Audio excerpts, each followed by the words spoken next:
Chicos, buenos, buenos días. En esta oportunidad vamos a avanzar con el tema ya netamente de literatura, lo que corresponde al clasicismo griego, ¿correcto? Pero antes de ello, al entrar al tema de clasicismo griego, es bueno saber cuáles fueron los orígenes del plano literario. Chicos, para ello justamente nuestra competencia de hoy día va a ser escribir diversos tipos de textos en su lengua materna, ya que usted a través de la lectura va a escribir justamente las primeras manifestaciones de este tipo de literatura. Hay que tener en cuenta que alumnos de quinto año, que en tercero llevamos lo que corresponde primero a literatura española, luego en cuarto lo hicimos con la literatura peruana y por último corresponde netamente al tema de literatura universal, ¿correcto? Para que tengamos noción netamente de ello. Entonces, ya aquí literatura universal, ya no vamos a ver netamente el cuadro peruano, ya no vamos a ver ya, sino netamente a diferentes países, como por ejemplo, vamos a tocar otra vez España, pero no solamente con ella, sino vamos a ver netamente países europeos, ¿correcto? Vamos viendo por aquí. Vamos a ver el esquema evolutivo de la literatura universal. Muy importante, eso sí, jóvenes, ¿ah? Muy importante. ¿Por qué importante? Porque justamente ese tipo de literatura viene en la pregunta de examen de admisión, tanto para letras y ciencias. Te puede venir en cultura general, ¿correcto? Así que atención por acá, chicos. Esquema evolutivo. Todo empieza, jóvenes, desde la literatura antigua, y los siglos comprenden particularmente el siglo XV o siglo V antes de Cristo, hasta el siglo V después de ella, ¿correcto? Literatura antigua. ¿Qué encontramos acá en la literatura antigua?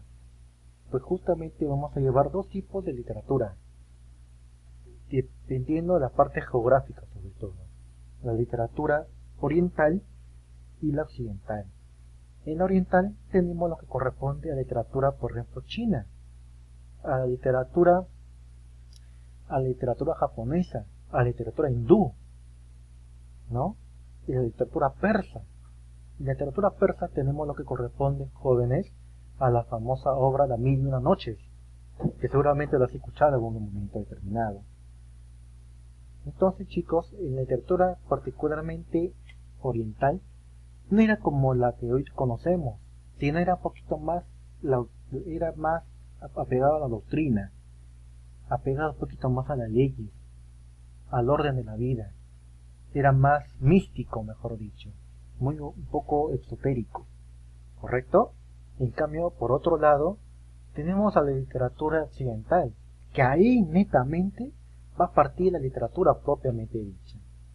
Ahí tenemos dos vertientes, dos casos, como la literatura griega o clásica, o literatura de clasicismo griego, y tenemos por otro lado, y después obviamente, la literatura romana o también literatura latina, ¿correcto?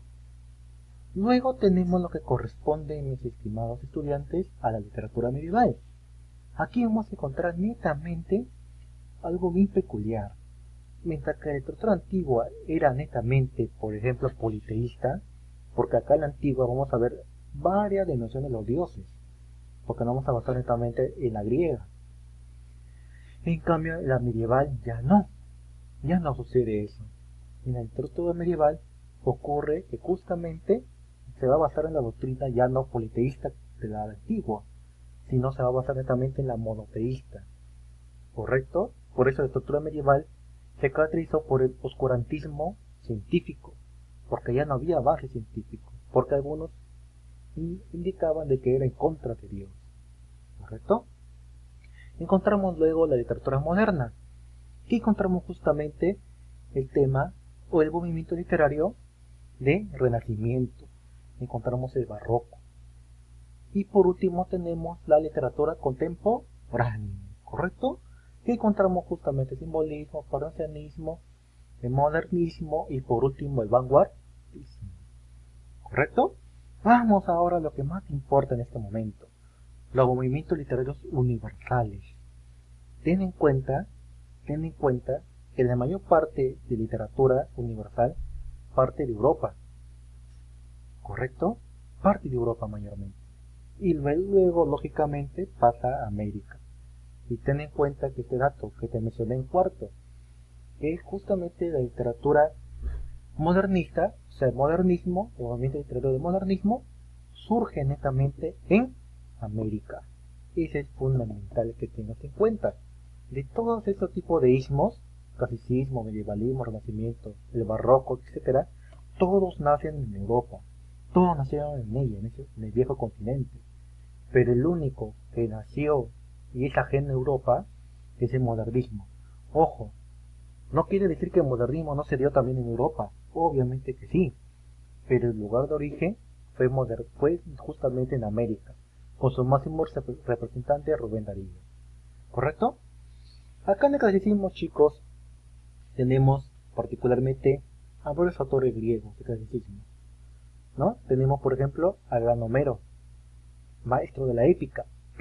Tenemos a Sófocles con su obra Edipo Rey, ¿ya? Luego tenemos lo que corresponde al medievalismo. Ahí tenemos al famoso italiano, nacido en Florencia, y que tuvo justamente una amada, un amor platónico, como Beatriz Portinari. Espero que ya sepas de quién estoy hablando. Estoy hablando nada más y nada menos que Dante Alighieri, con la obra maestra que vamos a ver justamente posteriormente. Vamos a ver lo que corresponde a la Divina Comedia. Renacimiento. Ahí tenemos al gran padre, otro genio de literatura, como estos dos también, como tenemos al gran William Shakespeare. En el barroco, tenemos también acá en el barroco, tenemos a un autor que ya hemos visto el tercer año, autor justamente de Don Ingenioso Hidalgo Don Quijote de la Mancha, que ya creo que te estás acordando. Neoclasicismo. Aquí en el neoclasicismo justamente tenemos a un gran dramaturgo, que justamente esta doctrina, este movimiento nació en Francia. Hay que tener en cuenta que el barroco en España nació, renacimiento nació en Italia, medievalismo de la misma manera, clasicismo en dos, primero en Grecia y luego en el país de Italia. ¿Ya? Retomando entonces, en el clasicismo tenemos al gran dramaturgo Jean-Baptiste Poquelin, más conocido como Molière, con sus obras Médica-Palos. ¿Ya? Luego tenemos al famoso romanticismo, que nace justamente en Alemania, y su máximo difusor está Wolfgang Goethe, o Goethe, como algunos quieren decir, con su obra Fausto. Luego tenemos lo que corresponde a realismo y naturalismo. Realismo, igual que el neoclasicismo, nace en Francia. Y realismo tenemos al padre, lógicamente, de la literatura realista, ¿no? Y un gran inspirador, de paso, de nuestro premio Nobel, Mario Vargas Llosa, que se sintió nuestro premio Nobel de literatura año 2010, se hizo conocido y él es un confesor, un fan conocedor de un padre de realismo, justamente de la novela francesa, como es Gustave Flaubert con su obra Madame Bovary. Naturalismo tenemos esa exageración de ella, de realismo. ¿Y chicos? Y acá, chicos, continuando, ambos nacen en Francia. Y tenemos lo que corresponde al parnasianismo también, ¿correcto? Simbolismo, igualmente. Modernismo, tú sabes muy bien que nace en América. Y por último, el vanguardismo, que aquí justamente también vamos a detener, jóvenes. ¿Ah? Ahora, veamos lo que nos concierne, chicos. Miren, rápidamente ya nos pasó ya 9 minutos. ¿Ok? Tenemos la literatura antigua o clásica, ¿correcto? Como ya te he mencionado, tenemos la literatura oriental y la clásica, greco-latina, Grecia y Roma. Como podrás ver aquí, en el material que te he otorgado, todo está en la definición. Aquí tenemos, por ejemplo, la que corresponde a la literatura china, con unos autores más famosos es el Confucio. También está el libro de oro, lo que corresponde a los famosos Qing, correcto, el famoso Tao Te Ching, un libro muy interesante, lleno de proverbios, lleno de recomendaciones. Tenemos acá también en la India, tenemos los Vedas, el Mahabharata y el Ramayana, que en tu tiempo libre te recomiendo que leas esta bonita historia de Ramayana, correcto. Tenemos por otro lado Israel, con la obra más famosa y una de las obras más leídas a nivel mundial, como es la Biblia, y que lógicamente tú, desde tu casa, en estos tiempos, él debe estar leyendo diariamente. Espero que estés leyendo por lo menos. ¿Ya? Continuamos entonces. Acá, en esta actividad, usted va a desarrollar justamente ese tipo de proverbios, ¿no? Afanes inútiles. Vas a interpretar, vas a considerar por qué se tituló, cuál es el mensaje, cuál es el propósito, y si está de acuerdo con no el autor. Muchachones, igualmente valor la sabiduría, y justamente tenemos el libro de Job, que justamente es un aporte justamente de la Biblia. Luego, chicos, tenemos otro proverbio, y acá es lo que quiere llegar, chicos, el clasicismo. Bueno, ya mi nombre ya te importa, pero vayamos por acá, clasicismo, ¿ya? A ver, chicos, veamos rápidamente. Origen y tiempo. Surge cuando se configura la cultura griega, obviamente, aproximadamente en el siglo V a.C. ¿Correcto? No te olvides, por favor. ¿Cuándo inicia? Fácil. Inicia el siglo V a.C. y termina el siglo V después de Cristo. ¿Correcto? Listo. Este tipo de literatura clasicismo comprende dos culturas, la griega y la romana. Primero la griega y luego la romana. ¿Ya? Contexto cultural. Precisamente acá te indica en el siglo III, Roma conquista Grecia, y Grecia influye en la cultura romana logrando un fenómeno cultural.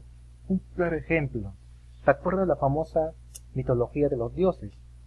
Donde tenemos, por ejemplo, la historia de cómo se crea el Olimpo, ¿no? Tenemos, por ejemplo, ahí está tu pata Zeus, y pata Poseidón, y entonces tenemos varios dioses, la famosa Hera, diosa del matrimonio, Afrodita, diosa del amor, ¿correcto?